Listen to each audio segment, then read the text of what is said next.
కేంద్రం నుంచి వచ్చే బడ్జెట్ అన్ని రాష్ట్రాలకు విభజించాలని ఎంపీ జితేందర్ రెడ్డి డిమాండ్ చేశారు. ఉమ్మడి జాబితాలోని విద్యుత్, విద్య, ఆరోగ్యం, వ్యవసాయం తదితర అంశాలను రాష్ట్రాలకే అప్పగించి నిధులు కేటాయించాలన్నారు. ఇదే అంశానికి సంబంధించి సీఎం కేసీఆర్తో పాటు ఎంపీలంతా కేంద్రం దృష్టికి తీసుకెళ్లామని చెప్పారు. ఇక కాంగ్రెస్, బీజేపీ ప్రభుత్వాలు ప్రజల ప్రగతిని పూర్తిగా గాలి కొదిలేశాయని విమర్శించిన జితేందర్ రెడ్డి అందువల్లే ఇప్పుడు ఎన్డీఏ సర్కార్ ఈబీసీ అంశాన్ని తెరపైకి తెచ్చిందన్నారు. కేవలం ఓట్లు దండుకోవడానికే 10% రిజర్వేషన్ కల్పించే ప్రయత్నం చేస్తున్నారన్నారు.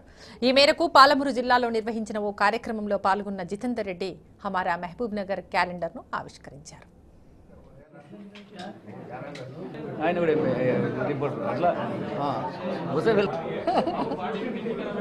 ఇప్పుడు స్టార్ట్ అయింది కదా ఎట్లా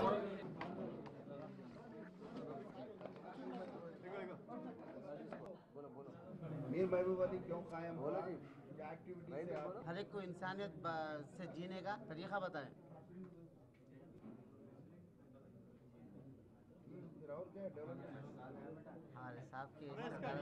పార్లమెంట్ సమావేశాలు బడ్జెట్ సెషన్ స్టార్ట్ కాబోతున్నది. కేంద్రం నుంచి వచ్చే బడ్జెట్ ఏదైతుందో రాష్ట్రాలకు విభజింప చేయాలి. ముఖ్యంగా కేసీఆర్ గారు ఈ కంకరెన్స్ లిస్ట్ అనేది ఏదైతే ఉన్నదో దానిని రద్దు చేసి హెల్త్ కానీ, ఎడ్యుకేషన్ కానీ, అగ్రికల్చర్ కానీ, పవర్ కానీ ఇవన్నిటిని కూడా ఏ రాష్ట్రాలు ఏ విధంగా వాళ్ళకున్న అవసరం ప్రకారంగా వాళ్ళు వాడుకుంటారు కాబట్టి అవన్నిటిని కూడా కేంద్రం నుంచి తొలగించేసి రాష్ట్రాలకు అప్పచెప్పాలని చెప్పి ఎన్నోసార్లు వారు చెప్పడం జరిగింది. పార్లమెంట్లో మేము కూడా అంశాన్ని ఎత్తడం జరిగింది, ఇంక్లూడింగ్ రిజర్వేషన్స్ గురించి కూడా. తెలంగాణ వచ్చిన తర్వాత 12% ఇక్కడ ముస్లిమ్స్ ఉన్నారు.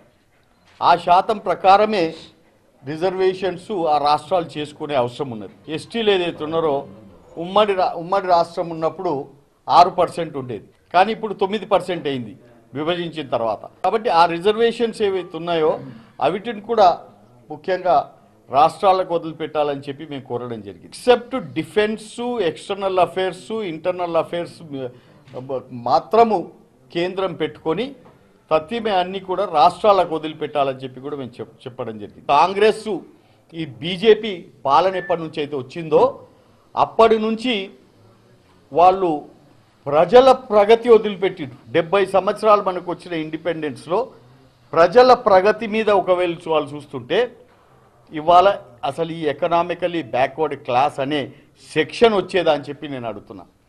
దానికి మళ్ళీ నేను 10% రిజర్వేషన్ ఇచ్చామని చెప్పి పెద్దలు గొప్పలు చెప్పుకుంటూ ఓట్లు దండుకోవడానికి చేస్తున్నారని చెప్పి నేను ఖచ్చితంగా మీకు తెలియజేస్తున్నా. ఈ తెలంగాణ భారతదేశానికే కాదు ప్రపంచానికే ఒక మైల్ స్టోన్గా ఓ ప్రగతి బాటలో ఏ విధంగా వెళ్ళాలనేది ఇవాళ నేర్పిందని చెప్పి మీ అందరిని నేను తెలియజేస్తున్నా. ఎవ్వరు కూడా రైతుల ఆదుకునే విధంగా చేయలేదని చెప్పి కూడా తెలియజేస్తున్నా.